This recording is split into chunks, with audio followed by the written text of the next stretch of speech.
Sobre tendencias legislativas, sobre debida diligencia, la verdad, no podemos hablar de debida diligencia empresarial sin hablar antes de conducta empresarial responsable, ¿ya? Entonces vamos a ver un poquito, vamos a ir un poquito más para atrás, ¿cierto? De cómo esto surge. Ahí está, no me estaba reaccionando el cambio de la slide. ¿Qué es la conducta empresarial responsable? ¿No? Tengo un problema con el control. Ahí está. La conducta empresarial responsable o responsabilidad corporativa. Bueno, ¿qué es este concepto? Bueno, es la conducta, el comportamiento que las empresas, todas ellas, no importa su forma jurídica, su tamaño, su estructura, el sector económico donde operan, todas las empresas que realizan un ejercicio constante, permanente, consciente, de identificar posibles consecuencias negativas producidas por sus propias operaciones, sus actividades como empresa, o incluso a través de la cadena de suministro y otras relaciones comerciales, puedan hacer sobre las personas y el medio ambiente. Este ejercicio de identificar esas consecuencias negativas para poder hacerse cargo de ellas, abordarlas, detenerlas, prevenirlas, mitigarlas, bueno, esa es una conducta empresarial responsable. Al hacerlo, ¿no es cierto?, al hacerse cargo de esas posibles impactos negativos, entonces fortalecen todo lo bueno que hacen las empresas, ¿no? Esa contribución positiva que pueden hacer al desarrollo sostenible de los países en donde operan. Los principales instrumentos internacionales que nos hablan sobre responsabilidad corporativa son los que están viendo en pantalla. Tenemos las líneas directrices de la OCDE, los principios rectores sobre empresas y derechos humanos de Naciones Unidas, y la declaración tripartita de empresas multinacionales de la OIT. Muy rápidamente vamos a revisar estos instrumentos. Los principios rectores contienen 3 ejes. El primero es de proteger. ¿Proteger qué? Bueno, el deber del Estado de proteger los derechos humanos, ¿no? El segundo eje es sobre el respeto que todos debemos tener sobre los derechos humanos, pero aquí indicado específicamente sobre la responsabilidad que las empresas deben tener de respetar los derechos humanos. ¿Y qué es lo que dice este instrumento? Que cómo deben hacer esto las empresas, bueno, actuando con debida diligencia, ¿ya? Para poder identificar esos impactos negativos y hacerse cargo de ellos. Y finalmente está el eje de la remediación, el poder poner a disposición o facilitar el acceso a mecanismos de reparación que ya existan quizás en el país o incluso otros que sean desarrollados por las empresas. En el caso de la declaración tripartita de la OIT, también habla de que las empresas deben respetar los derechos humanos y también señala a los procesos de debida diligencia como el mejor mecanismo para poder detectar, prevenir, mitigar las consecuencias negativas, ya sean reales o potenciales, que el actuar empresarial genere sobre los derechos humanos internacionalmente reconocidos. Y aquí llegamos a las líneas directrices de la OCDE, que es el instrumento que principalmente manejamos aquí en la subsecretaría o en la División de Conducta Empresarial Responsable. Este instrumento es el principal código de conducta empresarial responsable, es exhaustivo, acordado multilateralmente, que los países que hemos adherido a este instrumento nos hemos comprometido a promover. Este instrumento, ¿qué es lo que tiene? Tiene recomendaciones que están dirigidas a las empresas sobre una diversidad de ámbitos, que son los que ustedes van a ver abajito en esos dibujitos, son cada uno de los capítulos contenidos en las líneas directrices. Si las empresas siguen e implementan las recomendaciones contenidas en estas líneas directrices, entonces podemos decir que tienen un comportamiento responsable, ¿ya? Sobre sus operaciones, sobre sus cadenas de suministros y sus relaciones comerciales. ¿Y cómo indica que esto debe conseguirse? Bueno, también implementando procesos de debida diligencia en base a riesgos. Además, este instrumento crea un mecanismo para la solución de conflictos. Si ven entonces, este instrumento logra complementar de manera muy coherente los otros 2 que ya revisamos. Las líneas directrices, la verdad que son muy antiguas, ¿no? Nacieron a mediados de la década de los 70, contenían solo 7 capítulos. En el año 84 se crea un mecanismo implementador de las líneas directrices. Fue la única norma internacional de conducta empresarial responsable que establece un mecanismo de esta naturaleza y que es lo que se conocen como puntos nacionales de contacto. Y el rol que tenía inicialmente era un rol más bien de promoción, de dar a conocer, de difundir estos estándares de conducta empresarial responsable. Ya en el año 2000 es que se genera un fortalecimiento de los PNC con un nuevo mandato, que es el de actuar como mecanismo de reclamación extrajudicial. A la fecha, este instrumento ha tenido 5 actualizaciones, siempre buscando, ¿no?, actualizar su contenido en función de los nuevos desafíos que se están enfrentando. La última actualización, que es además la versión que está vigente hasta hoy, es la del año 2011. En esa oportunidad, ¿qué es lo que ocurre? Principalmente se introduce el capítulo de derechos humanos, y con ello se logra dar coherencia con los principios rectores que fueron lanzados el mismo año, 2011. Y además se introduce el concepto de debida diligencia para una conducta empresarial responsable, también siendo coherente con los instrumentos que ya revisamos. En este momento, 2023, nos encontramos casi en la etapa final de una actualización específica que se está llevando a cabo de las líneas directrices. En febrero pasado la OCDE lanzó una consulta pública en la cual todas las personas pudieron participar, y si bien el texto todavía no está zanjado porque todavía está en un proceso, ¿no?, de actualización, sí podemos decir de que la tendencia está dirigida a hacer mayor hincapié en temas ambientales, cambio climático, biodiversidad, bienestar animal, deforestación y otros, en dar una mayor precisión respecto de la relación de la empresa con los impactos negativos y la cadena de suministro.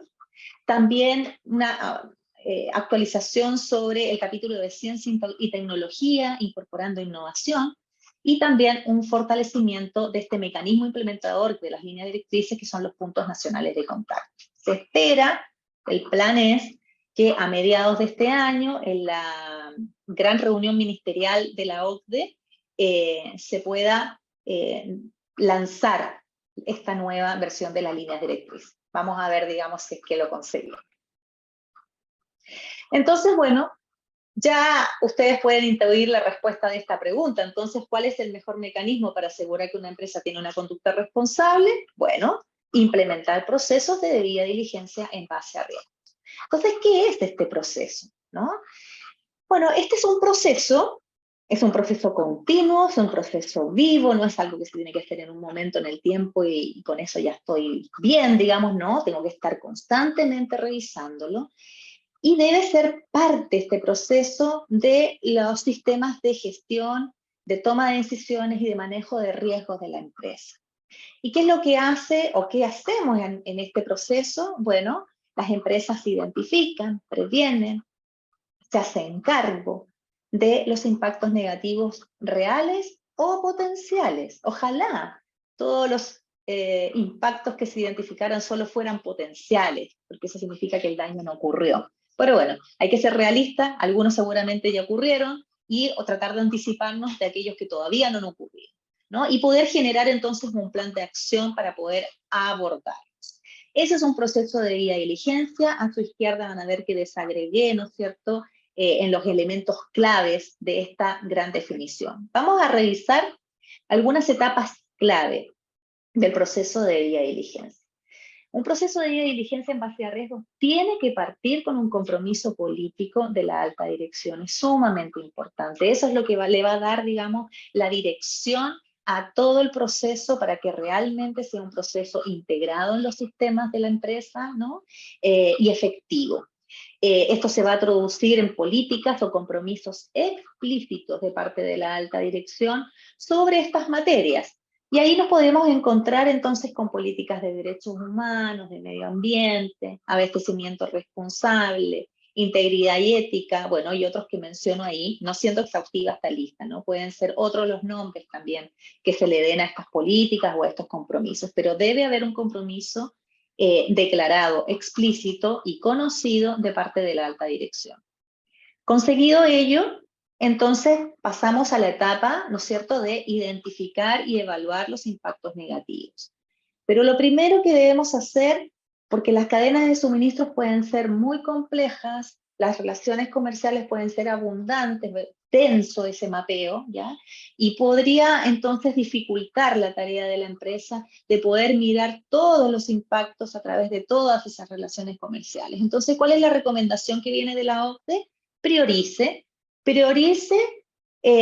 respecto de aquellos proveedores, cadena de valor, que tengan un mayor riesgo, que sean más críticos en términos de la posibilidad de generar un daño.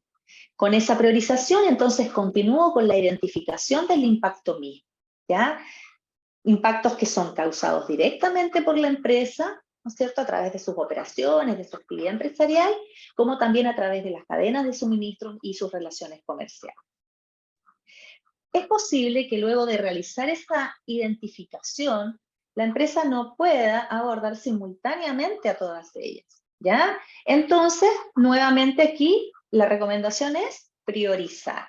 Priorizar en función de quién, de la gravedad y la probabilidad de ocurrencia del impacto negativo. Y aquí dejo una advertencia que solo en el caso de los impactos negativos sobre los derechos humanos, solamente nos vamos a detener en la priorización, en la gravedad, ¿ya? Más que en la probabilidad de ocurrencia, ¿ya? Es decir, si tengo impactos negativos sobre los derechos humanos, los voy a poner primero en la lista, aquellos que sean más graves, y luego voy a continuar con los restantes. Cuando hablamos de gravedad, ¿de qué estamos hablando? Bueno, la gravedad se juzga, se mide en función de la escala, la magnitud y la reparabilidad. La escala es la seriedad o la importancia de la consecuencia negativa que se puede provocar, del daño. Por ejemplo, el riesgo de que un trabajador muera, por decir algo, ¿ya? Eso es sumamente grave. La magnitud es el número de personas o extensión geográfica que se pueda afectar con el impacto negativo. Y la reparabilidad es la capacidad de poder restituir la situación previa a la ocurrencia del daño. Y es por eso que los impactos sobre los derechos humanos tienen esta sensibilidad, ¿no?, de medir, de priorizarlos en función de su mayor gravedad, porque podríamos no tener la capacidad de poder reparar a la situación anterior. Realizada esta priorización, entonces hay que actuar. Hay que generar un plan de acciones para poder abordar esos impactos negativos. Y aquí es sumamente importante generar equipos, asignar responsabilidades que vayan ejecutando, implementando esas medidas y viendo si es que son efectivas.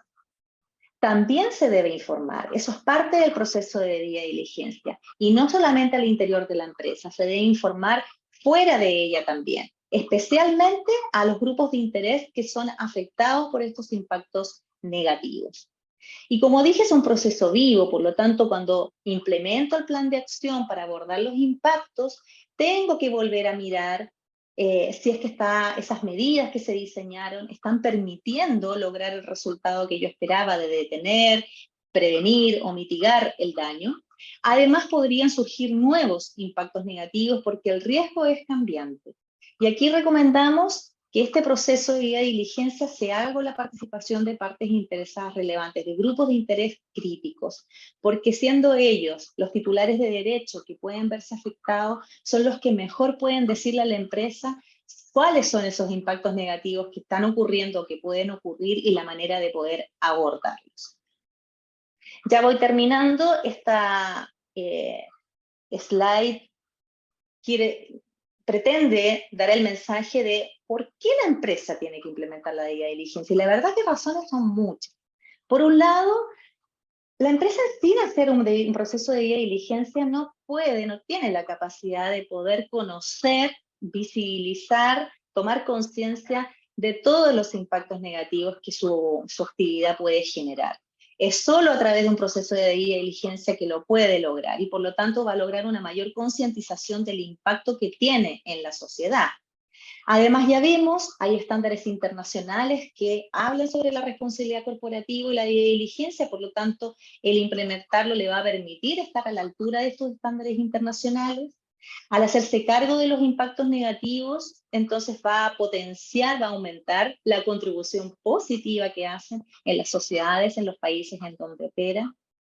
El proceso de due diligencia, al ser un autoexamen, un ejercicio de mirarse, y no solamente a la empresa, sino que a toda su cadena de suministro y relaciones comerciales, le va a dar un conocimiento muy valioso que puede ser muy útil cuando vienen choques externos, cuando hay crisis. La pandemia fue un ejemplo de eso. Aquellas empresas que implementaban debida diligencia fueron mucho más resilientes y pudieron transitar por la crisis de mejor manera que aquellas que no implementaban estos procesos. Sin duda, les va a ayudar a un mayor prestigio, ¿no? Hoy día los grupos de interés están mirando cómo las empresas hacen lo que hacen, ¿ya? Están premiando los inversionistas aquellos proyectos que son responsables, que cuidan el impacto sobre las empresas y el medio ambiente. Los consumidores también están tomando decisiones en función de eso. Y además ya vimos que genera información que debe ser compartida. Y la información siempre va a aportar a la transparencia y con ello generar confianza. Si me estoy haciendo cargo de los impactos negativos, ¿no es cierto?, e incluso me anticipo a ellos, sin duda voy a permitir ahorrarme, ¿no es cierto?, posibles procedimientos judiciales o administrativos y con lo que eso conlleva, ¿no es cierto?, en términos del uso de diferentes recursos, equipos legales, recursos financieros, etc.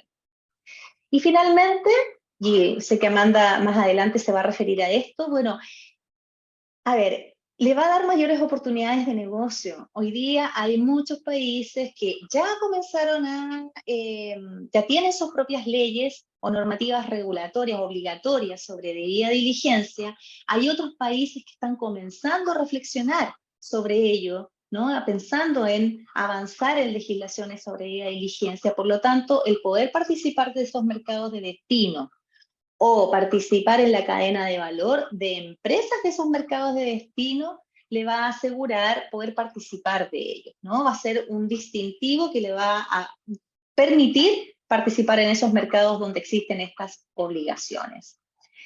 La OCDE ha proporcionado un valioso set de herramientas e instrumentos para ayudar a las empresas a implementar este proceso.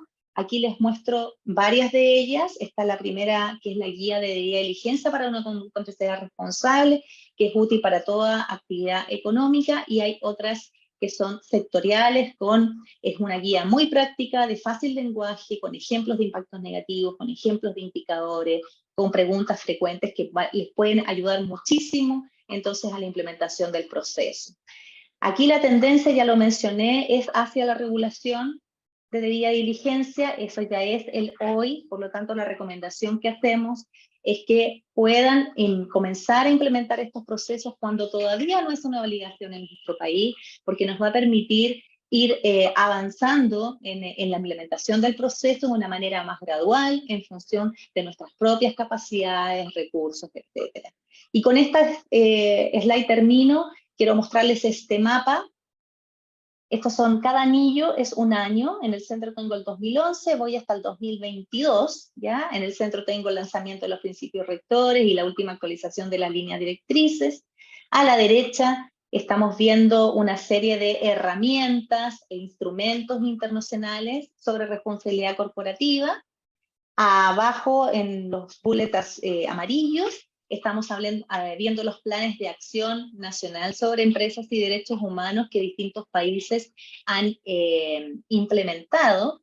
Y en el cuadrante de arriba a la izquierda, en rojo, ahí tenemos algunos, no todos, legislaciones, regulaciones, obligaciones de distintos países sobre debida diligencia. Por lo tanto, vemos que cada vez se hace más presente esta tendencia normativa.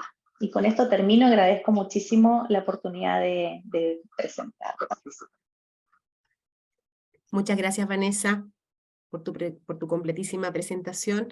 Amanda, continuamos contigo con la bajada a lo que está sucediendo en la Unión Europea y las últimas legislaciones que entraron en vigor en Europa. Gracias, Alicia, y gracias, Vanessa, por la fantástica introducción.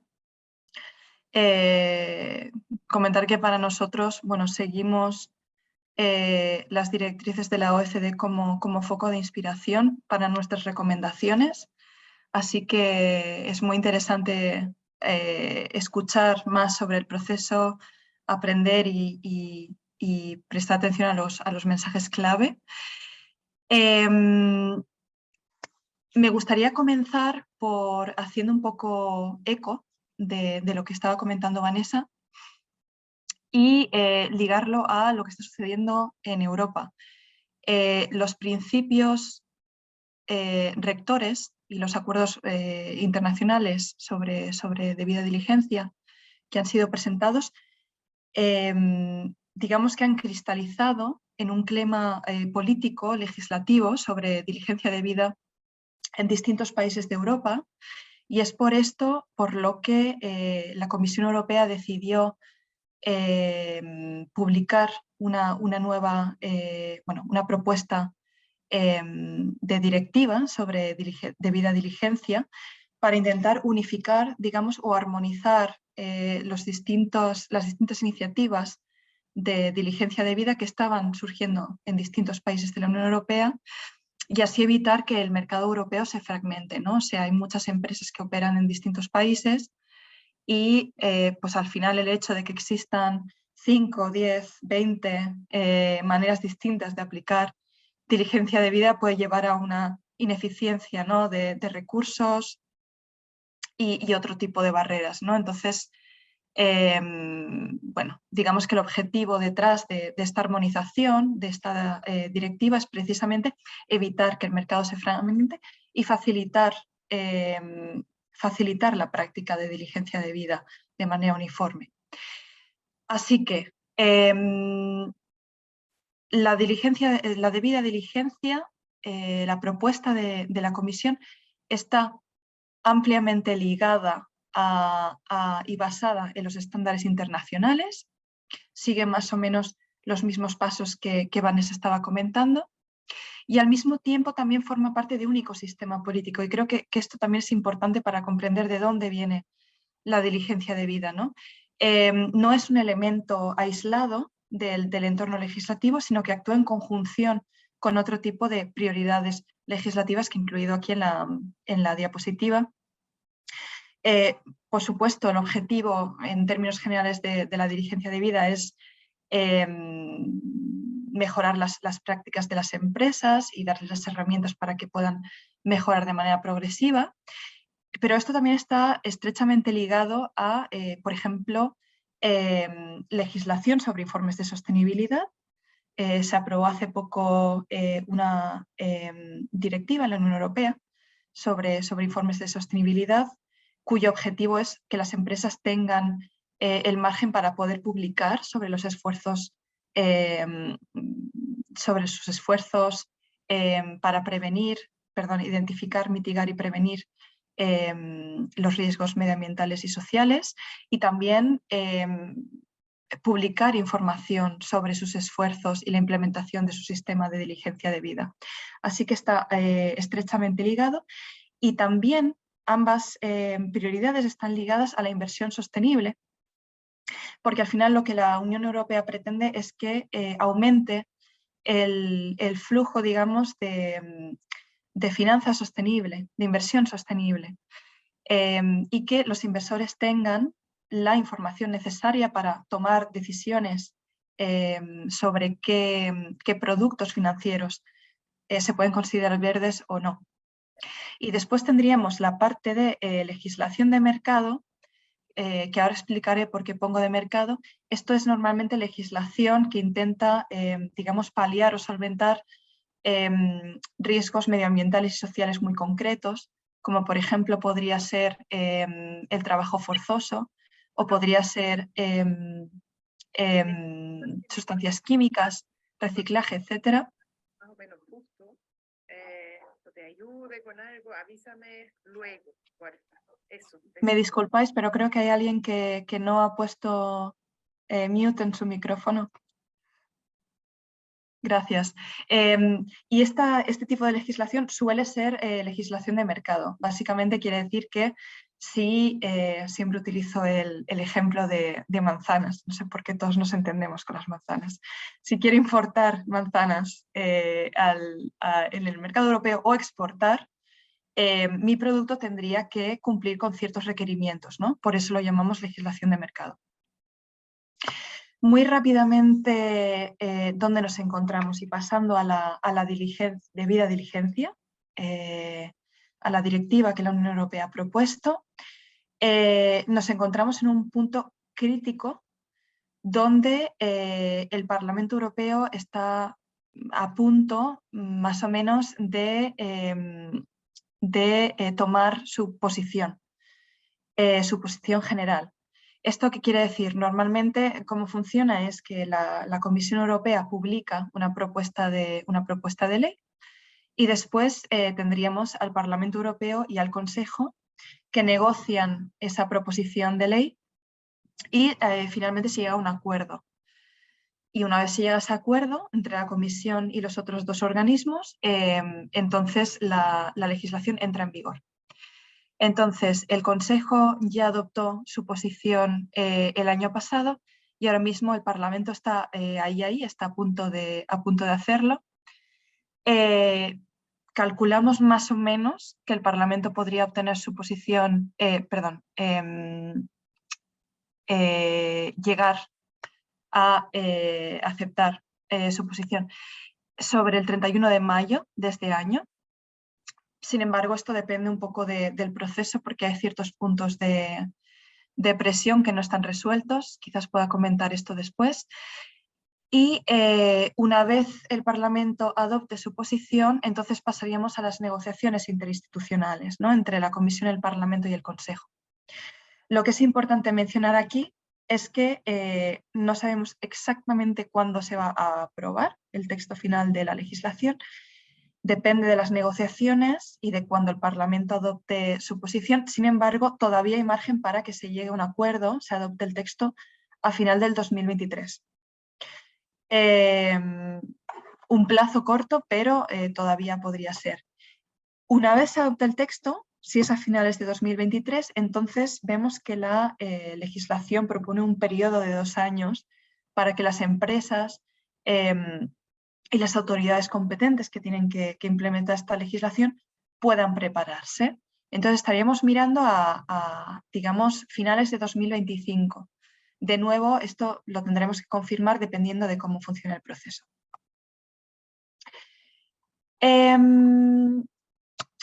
Un poco comentaros las provisiones generales de la directiva. No voy a entrar mucho en detalle porque no tenemos mucho tiempo, pero creo que el primer punto importante es que está basada en los estándares internacionales que Vanessa ha mencionado, como yo también he mencionado en una diapositiva previa. Afectará a empresas que operan en la Unión Europea, pero también empresas de fuera de la Unión Europea. Y aquí estamos mirando a empresas muy grandes de la Unión Europea, con más de 500 empleados y que facturan 150 millones de euros o más, y a empresas grandes de más de 250 empleados y una facturación superior a 40 millones de euros que operen en sectores de alto impacto. Los sectores de alto impacto son el sector textil, de alimentación y agricultura, así como la extracción de minerales. Esta legislación cubre tanto derechos humanos como impactos ambientales y creo que esto es muy interesante porque está conectado con la última revisión de las directrices de la OECD, que tiene un mayor hincapié en la parte medioambiental, se añaden prioridades medioambientales. E incluye incluso un artículo independiente sobre cambio climático. Digamos que el ámbito de aplicación de la debida diligencia se extiende ya no solo a operaciones propias, sino también a filiales y a cadena de valor. Este punto se está discutiendo, se está negociando en la Unión Europea. No se sabe todavía si será la cadena de valor o la cadena de aprovisionamiento. Y finalmente prevé tanto supervisión administrativa como responsabilidad civil. ¿De qué manera de qué manera identifica planea la directiva que las empresas implementen su debida diligencia.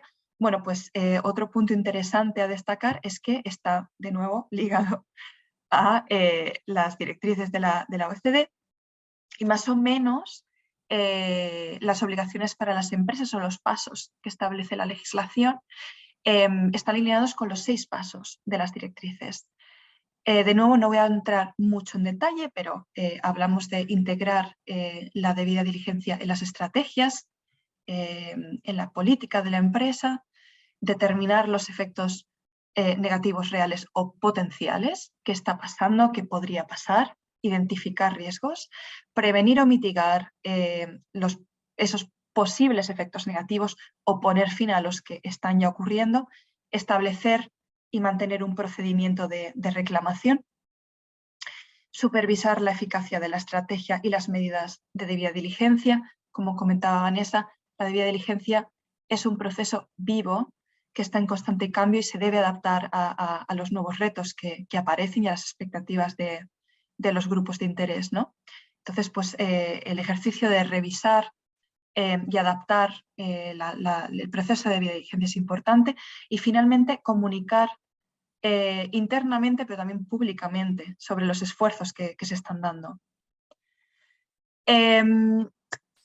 Después he elegido el ejemplo de la ley alemana de debida diligencia, primero porque entró en vigor ya para el primer grupo de empresas en enero de este año, aplicará para el segundo grupo de empresas en enero del año que viene, y también porque entiendo que bastantes de vosotros estaréis interesados en esta ley concretamente, pero decir que no es la única. También hay intentos propuestas de ley en otros países europeos, por ejemplo, en Países Bajos, en España, en Noruega, en Francia, la cual fue la primera, por cierto. Así que, bueno, deciros que no es el único ejercicio. Me voy a centrar principalmente en las diferencias que hay. La ley también exige o pide a las empresas que establezcan un sistema robusto de diligencia debida. Sin embargo, tiene, digamos, quizás un mayor foco en derechos humanos, pero también cubre ciertos aspectos medioambientales que están ligados a convenios internacionales, por ejemplo, el convenio de Minamata, de Estocolmo y de Basel. El ámbito de aplicación es mucho más reducido, solo afecta a empresas muy grandes. Y aquí lo que os estaba comentando es que en enero de este año las provisiones empezaron a aplicar para el primer grupo de empresas muy grandes, que es el caso de empresas con más de 3.000 empleados, y en enero de 2024 entrará en vigor, o digamos, las obligaciones se aplicarán a las empresas con más de 1.000 empleados, que es el segundo grupo. Sin embargo, y creo que esto es un mensaje que Gabriela enviará después, pero es muy importante para nosotros, se prevé que hay un efecto dominó en la cadena de suministro. Es decir, aunque no estéis directamente dentro del ámbito de aplicación, si formáis parte de la cadena de valor de empresas que entran dentro de esta legislación, es muy probable que tendréis que cumplir con ciertos requerimientos de vuestros clientes de manera indirecta. El foco de esta legislación el enfoque es mucho mayor en lo que es la Tier 1, lo que llamamos operaciones propias y proveedores directos. Sin embargo, también la debida diligencia podría aplicarse a proveedores indirectos si la empresa obtiene información, digamos, veraz, fundamentada, de que se ha producido una violación de los derechos humanos o daño medioambiental en la cadena de valor, en la cadena de aprovisionamiento. Así que al final las empresas deberán también hacer un mapeo de su cadena de aprovisionamiento y trabajar con sus socios en esta cadena para reducir riesgos. Un elemento clave es el principio de adecuación. Es una traducción mía, no sé si funciona, pero bueno, lo que quiere decir es que no se espera que las empresas hagan magia, sino que tomen todas las medidas que sean razonables y factibles para prevenir estas violaciones. Y las empresas tendrán que explicar estas medidas que han tomado y tendrán que explicar qué resultados han tenido, si han sido eficaces o de qué manera planean readaptarlas si no ha sido el caso. Y finalmente, no existe responsabilidad civil como tal, pero sí habrá multas elevadas y exclusión de la licitación pública. Y finalmente, quería compartir una serie de mensajes clave. Lo voy a intentar mantener corto porque creo que Vanessa ya ha profundizado en cada uno de ellos, pero para nosotros hay 4 mensajes que son importantes que las empresas retengan. Primeramente, la debida diligencia es para todos y creo que las directrices de la OECD son un muy buen punto para las empresas para familiarizarse y tener una idea de qué es lo que se viene en materia de legislación de debida diligencia, porque la gran mayoría de legislación en este ámbito se basa en estos estándares internacionales y esos estándares internacionales son flexibles. Al final, la idea es que todas las empresas en todos los sectores, independientemente de su tamaño, puedan implementar la debida diligencia de acuerdo a sus prioridades y a los recursos que tienen, ¿no?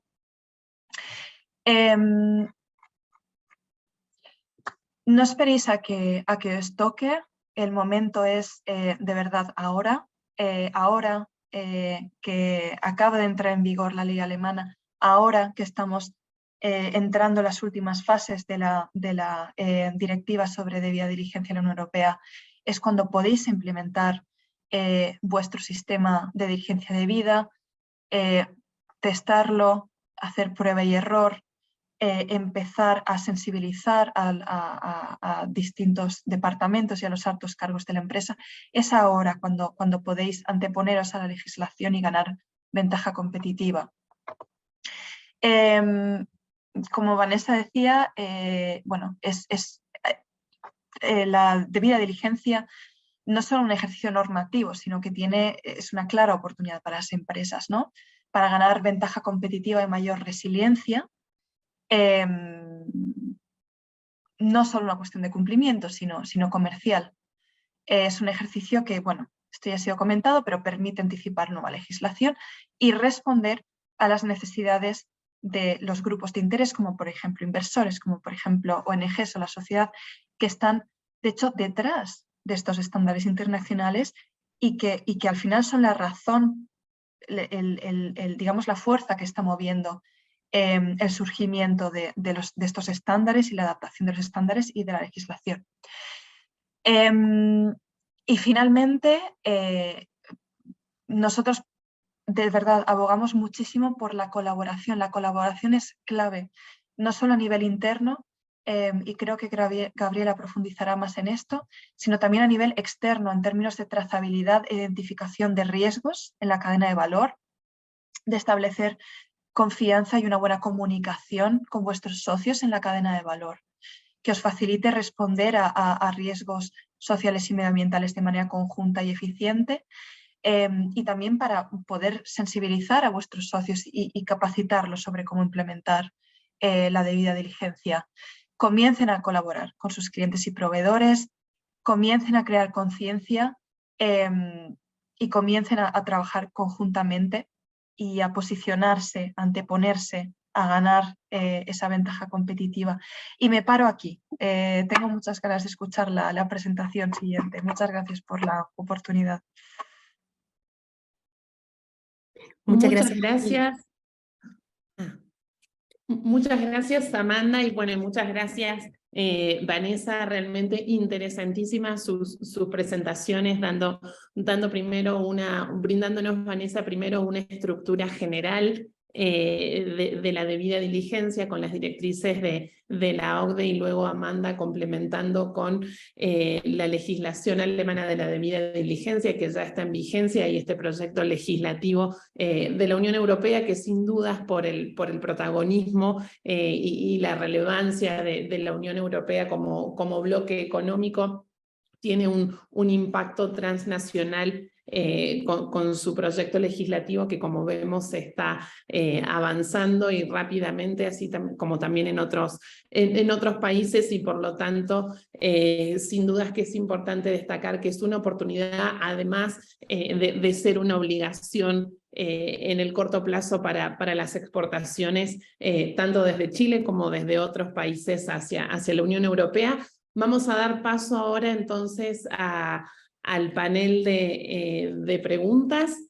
Por supuesto que también, como había mencionado anteriormente Alicia, son bienvenidas las preguntas de los participantes. Entonces, nuestra primera pregunta es para Felipe Enríquez, que para aquellos que se sumaron después es el punto nacional de contacto para Chile. Así que bienvenido, Felipe. La gran mayoría de los países tienen sus respectivos planes nacionales sobre empresas y derechos humanos, denominados también PAN. Había Vanessa también mostrado en la última diapositiva cuál ha sido el avance de algunos países que han liderado claramente en estos planes nacionales. ¿Y por qué Felipe, crees que ahora se están promulgando y poniendo en práctica en distintos países y en la Unión Europea leyes de debida diligencia en la cadena de suministro? Muchas gracias, Jimena, por la pregunta. ¿Me escuchan bien?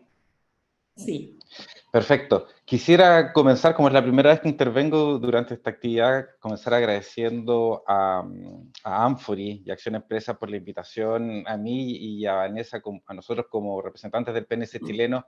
De verdad nos complace mucho estar aquí con ustedes en el día de hoy. Respecto de tu pregunta, en mi opinión, esta tendencia legislativa que se ha observado sobre todo en Europa, de pasar, de ir dictando leyes obligatorias en materia de diligencia, responde a un proceso natural de maduración. El concepto de diligencia no es un concepto nuevo. Vanessa durante su presentación mencionó los 3 instrumentos principales en materia de conducta empresarial responsable a nivel internacional. Estos instrumentos son instrumentos complementarios, son instrumentos que están alineados y no son instrumentos nuevos. El más nuevo de ellos, que son los principios rectores de Naciones Unidas, tiene ya más de 10 años de existencia. Y todos ellos contemplan el concepto de debida diligencia. Entonces, como un concepto propio del soft law, la debida diligencia ya tiene varios años ahí, y por tanto es natural que estos estándares que primero surgen en el soft law, luego pasen a la ley, a los marcos regulatorios obligatorios. Y esto tiene aún más sentido cuando en un contexto en que la sociedad civil se ha hecho más consciente de los posibles impactos negativos que generan las empresas en sus operaciones o a través de sus productos y servicios, o incluso a través de sus cadenas de suministro, y por tanto es una sociedad civil que se ha hecho más exigente desde este punto de vista. Entonces, considerando todos estos factores, a mí me parece que la opción de leyes de diligencia obligatoria responde a un proceso natural de maduración que hemos estado viviendo en Europa, pero que yo creo que en los próximos años vamos a ir viendo también en otras regiones del mundo, como es el caso de América Latina. Muchas gracias, Felipe, por tu respuesta.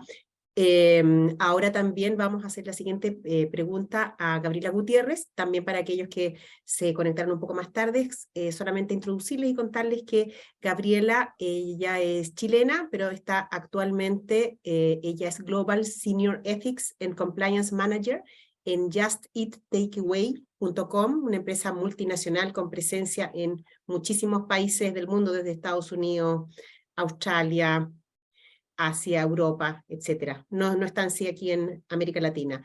Ella tiene su base de operaciones en Ámsterdam, en los Países Bajos.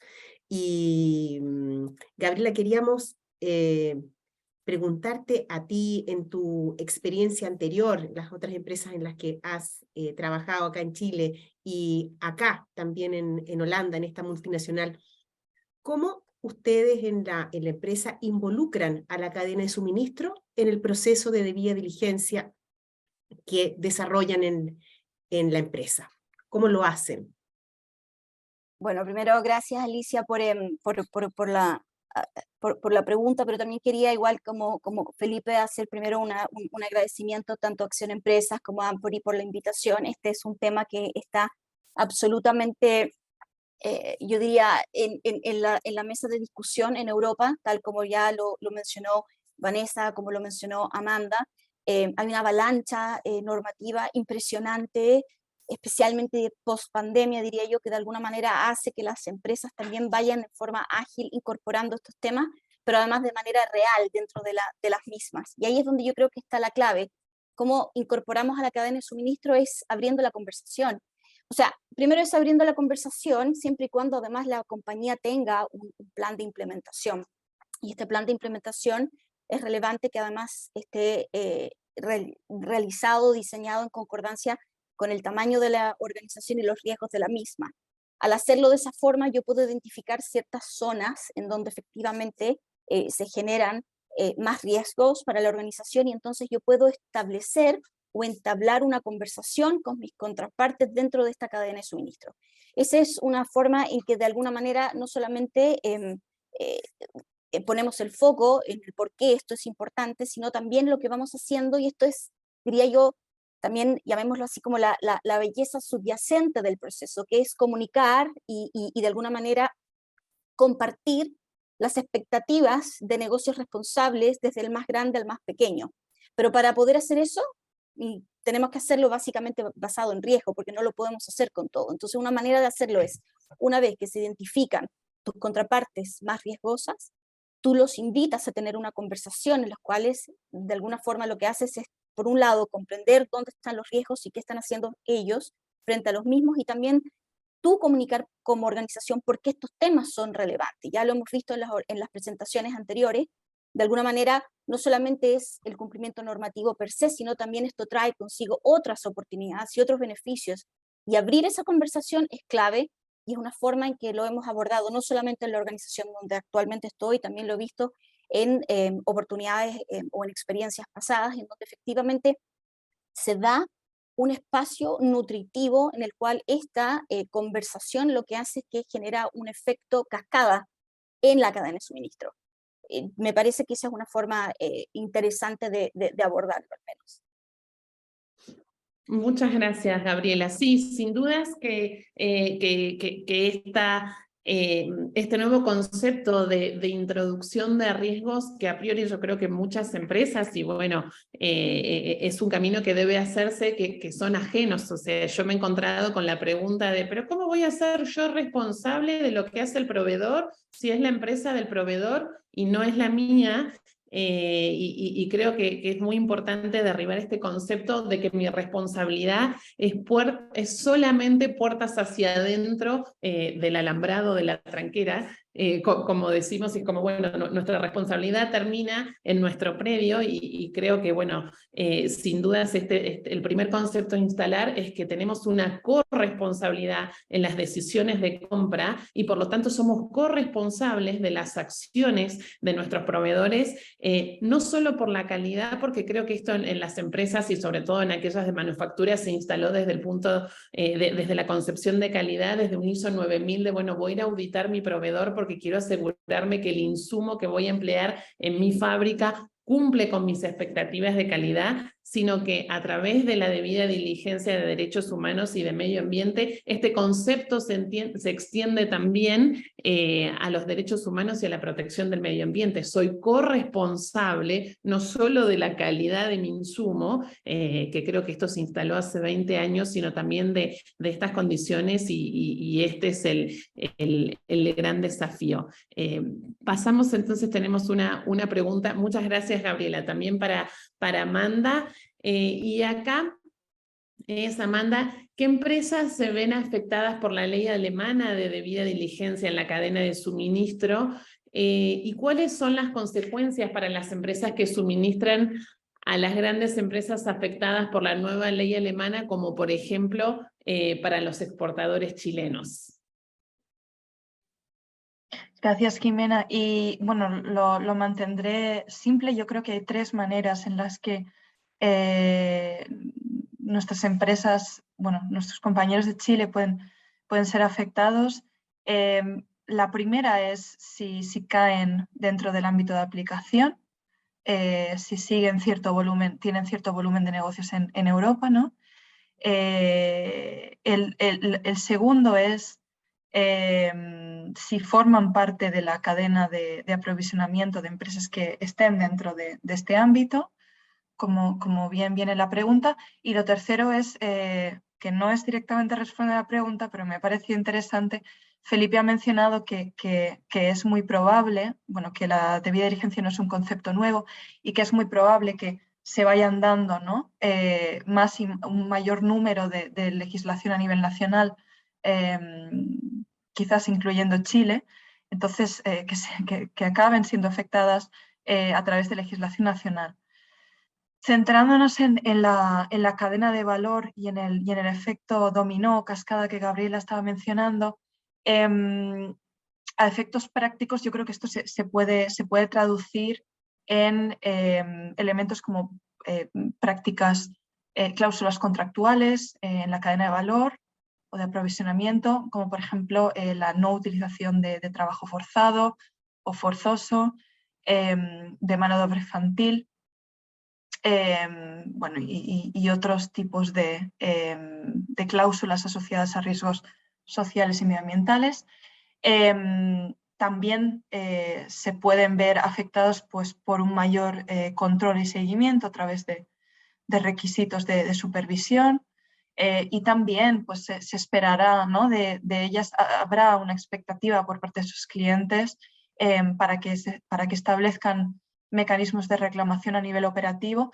Yo creo que es un elemento que no he mencionado mucho en mi presentación, pero es importante. Ambas, la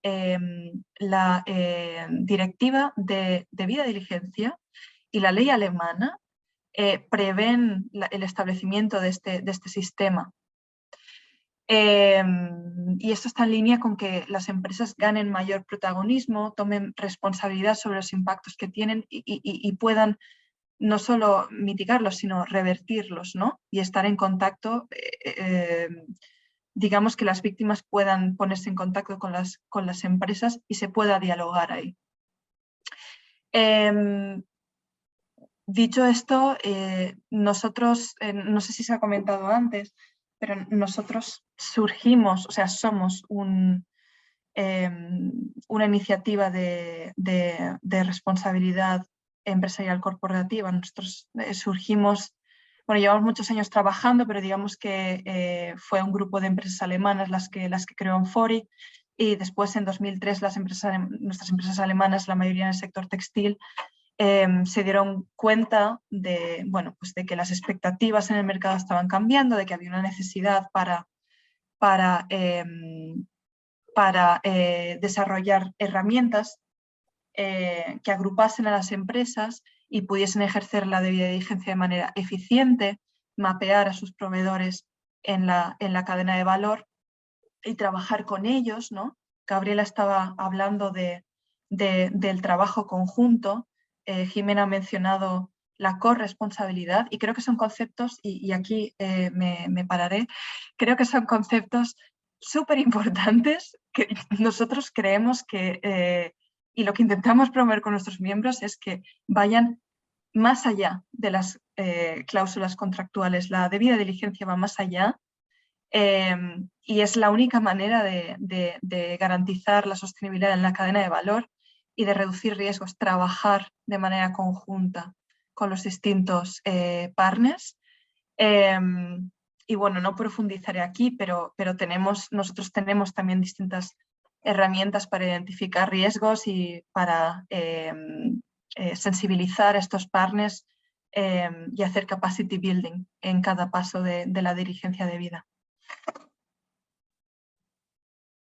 Muchas gracias, Amanda. Gabriela, también queríamos comentar contigo en relación a esta nueva propuesta, ¿no?, de directiva sobre debida diligencia de la Unión Europea, a la que hemos hecho mención, y esta nueva ley de debida diligencia en la cadena de suministros que promulgó Alemania recién que entró en vigor este 1 de enero del 2023. ¿Cómo se están preparando para este nuevo contexto normativo en tu empresa? ¿Cómo lo están haciendo específicamente? Y luego de eso, también si lo pudiéramos conversar, que nos dijeras cuáles son las oportunidades y también los desafíos que se ven al respecto, si nos pudiésemos centrar ahí en esta materia. Sí, no, sin duda, Alicia, yo creo que ese es como, si tú me preguntas a mí ya estando más in-house, yo creo que eso es absolutamente, llamémoslo, el quid del asunto, porque finalmente, si bien la normativa efectivamente establece, llamémoslo así, los pasos mínimos o los temas mínimos a incorporar, cada organización en sí es un mundo aparte y tiene que adaptarlo. Entonces, ¿cómo lo adapta y cómo lo hace de una forma ágil? Y que además, y esto es lo más importante, el mensaje, y con esto yo lo voy a ir repitiendo, y ya lo han dicho otros también participantes, el mensaje también permee dentro de la organización, no sea solamente un ejercicio cosmético. En forma interna lo que se ha hecho es básicamente una iniciativa transversal dentro de la organización, es decir, se entiende que esto no es solamente un área que lo está liderando, y yo creo que eso también lo que hace es genera una instancia interesante, que es, en muchas organizaciones también existen silos, entonces yo creo que ese es un tema, es cómo romper los silos dentro de las organizaciones cuando existen iniciativas como estas que de alguna manera exigen que sea mancomunado el esfuerzo. No puede ser un esfuerzo separado. Entonces te diría que eso es algo importante, este ha sido un esfuerzo conjunto, y por otro lado es un esfuerzo que además se basa en un concepto de mejora continua permanente, y de mejora continua por distintas razones, no solamente internas y externas, también porque, como se ha repetido durante esta presentación, el proceso de debida diligencia es un proceso vivo, por lo tanto también es un proceso que de alguna manera se va ajustando orgánicamente dentro de la organización. Entonces ese es otro tema que ha sido interesante, cómo no perdemos de vista el concepto de la mejora continua y nos quedamos solamente en el ejercicio fijo en un tiempo, en un rango de tiempo. Entonces te diría que esos dos elementos, con una mejora continua, y el otro elemento, Alicia, el de romper silos o de alguna manera llegar dentro de toda la organización. Desafíos, temas prácticos que hemos ido de alguna manera, y esto no solamente es experiencia, sino también propia de la organización, sino también cosas que hemos escuchado de distintos colegas en otras organizaciones también. Yo creo que el primer tema es el que acabo de mencionar, cómo rompemos silos y cómo hacemos esto un esfuerzo mancomunado. Si no me equivoco, fue Vanessa quien mencionó como un tema absolutamente relevante para que esto funcione y realmente cale dentro de la organización, tiene que partir con un discurso único y entendido dentro de la misma, que sea real, no sea cosmético. Eso es lo primero. Entonces, romper estos hilos, diría yo que es uno de los primeros desafíos. Segundo, la integración del concepto de gestión integrada de riesgos. Ese también ha sido un desafío, porque muchas veces, ¿qué es lo que sucede, Alicia? Puede ser que exista un proceso que a lo mejor exista en distintas o se vaya replicando en distintas áreas dentro de la organización y no sea eficiente el mismo. Entonces lo que tenemos que hacer es identificar sinergias. Esas sinergias también lo que hacen es finalmente permitir una agilidad en el proceso de la debida diligencia. Hacer todo eso significa, por cierto, hacer un mapeo de procesos y un mapeo de riesgo que debe estar considerado, que debe ser parte de una metodología, ojalá corporativa y única de gestión de riesgos. Porque otra vez lo que hace esto es que permite que el lenguaje con el cual estamos haciendo este ejercicio sea un lenguaje único dentro de la organización. Entonces, ese sin duda es otro de los temas. Y otro tema también como desafío, que no es menor, es una vez que se ha generado toda esta instancia, llamémosla así, de documentación y de resultados de este proceso de evaluación de riesgos, es qué hacemos con la información, a quién se la entregamos. Ese también es otro de los desafíos, especialmente en organizaciones tan grandes. Yo trabajo en una organización con más de 15.000 personas en distintas jurisdicciones, todos tienen distintas agendas, todos tienen también distintos requerimientos normativos. Como había mencionado, acá en Europa hay una avalancha normativa en estas materias tremenda, entonces cómo de alguna manera también esto se va alineando para que finalmente logre el objetivo, que es implementar un proceso de debida diligencia que sea fit for purpose. Eso es muy importante, tiene que ser un traje a la medida. Y en esto a veces es mejor, en mi opinión, quizás que tome un poco más de tiempo en hacerlo y hacerlo bien, que simplemente llegar y hacer una especie como de, lo compré en el supermercado o vi en alguna parte que se hace de esta forma, llego e instalo el proceso de debida diligencia porque es más o menos común. No, no va a ser más o menos común. Tiene que de todas maneras considerar ciertas particularidades que son las particularidades propias de la organización, y la organización lo tiene que reconocer así. ¿Dónde están los dolores? ¿Dónde yo tengo mis zonas de riesgo? ¿Quiénes son responsables de eso? Si esa conversación no existe y no existen las herramientas para entonces poder identificarlos, aunque estemos un paso atrás, tenemos que partir ahí para que efectivamente este ejercicio sea un ejercicio válido. ¿Dónde vemos oportunidades? Amanda las había mencionado y sin duda una de las grandes oportunidades está en la mejora de la reputación y en la mejora del prestigio que pueda tener la organización. Pero personalmente me parece que una de las grandes oportunidades que se da acá es este efecto cascada en la cadena de suministro, especialmente post pandemia, en el que tenemos una sociedad civil cada vez más empoderada y que exige de las empresas una conducta responsable distinta. Hacer este tipo de ejercicio es una muestra real de convicción y no un ejercicio solamente meramente cosmético. Yo creo que esa es una oportunidad cierta y que las empresas deben mirarlo. Es una forma también de contribuir a un bienestar social más allá, ¿cierto?, de la propia organización. Abrir esa conversación dentro de la empresa, no solamente desde los altos mandos, sino también en los mandos medios, genera entonces un contexto al interior de la organización que no es sino positivo para este tipo de iniciativas. ¿Y qué rol le compete al gobierno corporativo, específicamente al directorio, en este proceso? Es que, a ver, emana el tone from the top, absolutamente. O sea, esto es muy importante. Si no existe ese mensaje que, por un lado están las palabras, pero por el otro están las acciones, tiene que estar absolutamente alineado. Yo que vengo del mundo de compliance y de anticorrupción, el DOJ claramente habla que un buen programa de ética y cumplimiento debe, ¿cierto?, demostrar que las palabras y las acciones están absolutamente alineadas dentro de la organización, que esto no es solamente un ejercicio cosmético. Acá es exactamente lo mismo. Si no existe un tono que no solamente que vaya más allá del discurso, tiene que ser un tono que esté embedded dentro de la organización, en el cual con las acciones, en el cual con los gestos, en el cual con cada una de las acciones que desde la alta dirección van emanando hacia abajo, vayan cascadeando, si no, esto no es un esfuerzo que va a ser absolutamente en vano. Porque no puede ser una perspectiva bottom-up, necesariamente tiene que ser una perspectiva, si bien bottom-up, porque bottom-up va a ser en el fondo la organización que va a permitir gestionar, implementar, diseñar el programa, tiene que venir este mandato desde la alta administración, absolutamente, para que exista entonces la fuerza, para que exista el ownership, para que exista la accountability del proceso. Muchas gracias, Gaby. Jimé.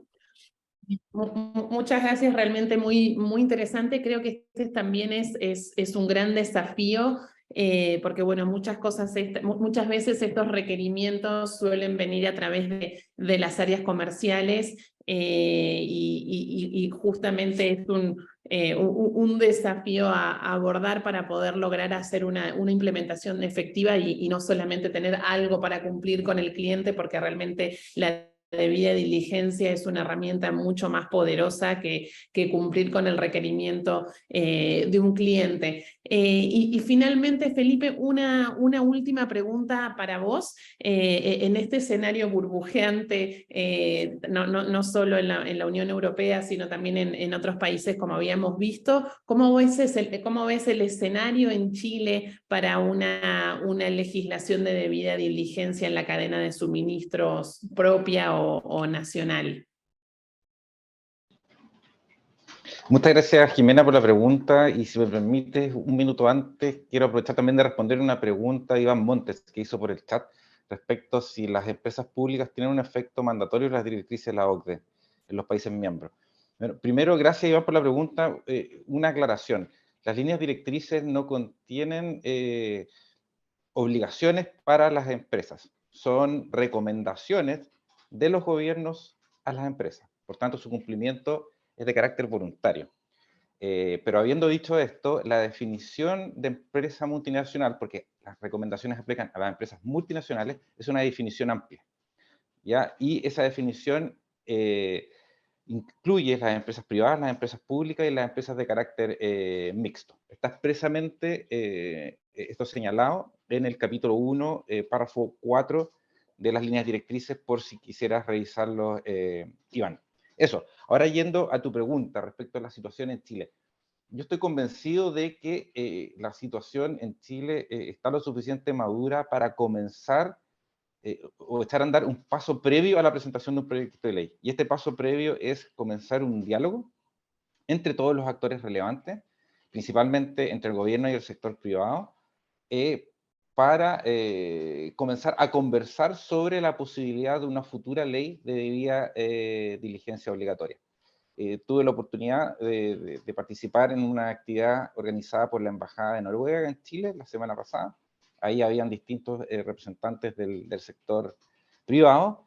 El tema principal de la actividad era la ley de transparencia de Noruega, y los representantes del sector privado en esta actividad y también en otras oportunidades, yo he tenido la oportunidad de conversar con ellos y escucharlos, señalan que sí, que están abiertos a comenzar a conversar al respecto. Y en ese sentido, la experiencia noruega creo yo que es un buen ejemplo para Chile, porque eso es una ley que también se hizo en un contexto de diálogo con los actores relevantes y con el sector privado. Porque aquí hay varias cosas que definir. Primero, y lo vemos en el ejemplo de las leyes europeas, ¿qué empresas va a aplicar? Aplicaría una ley. Por ejemplo, ¿de qué tamaño? ¿Cómo se va a definir ese tamaño? ¿Número de trabajadores? ¿Ventas anuales? ¿A qué sectores? ¿A todos los sectores o a algunos? ¿La cadena de suministro aplicaría también? ¿Y hasta qué punto de la cadena de suministro? Entonces, para ir, digamos, adoptando todas esas definiciones, un proceso de diálogo es fundamental, y creo que en Chile las circunstancias están dadas como para comenzar ese proceso de diálogo. Gracias, Jimena. Muchas gracias, Felipe, muy clara tu respuesta. Vemos que sin dudas en el mundo avanza. Por otro lado, hay 25 millones de personas que son víctimas del trabajo forzoso, según un reporte de la Organización Internacional del Trabajo. 79 millones de niños que están afectados a la explotación laboral infantil, solo por nombrar algunos indicadores de esta gran necesidad que hay de una legislación de debida diligencia en distintos países, que nos impulsen, o sea, que impulsen al sector privado a intervenir en estos ámbitos que son invisibles, porque sin dudas las cadenas de suministro son invisibles para las empresas, y este tipo de marcos regulatorios hacen que se visibilicen los derechos humanos y también los impactos ambientales. Así que bueno, simplemente agradecerles a todos los a todos los panelistas y a los participantes. Ha sido sin dudas una sesión muy enriquecedora. Les vamos a compartir, que ahí vi algunas preguntas por el chat, les vamos a compartir las presentaciones, así que bueno, agradecerles que tengan un muy buen día, y bueno, y los estaremos convocando a las actividades junto con Alicia. Te dejo la palabra, Alicia. Solamente no me resta más que agradecer nuevamente la participación de Felipe Enríquez, de Vanessa Mainú, de Gabriela Gutiérrez, de Amanda Soler, en esta conversación que hoy día hemos tenido. La verdad que se nos hizo poco el tiempo, se nos quedaron la mitad de las preguntas sin hacerse, pero bueno, no, el tiempo es así, no nos debemos a él.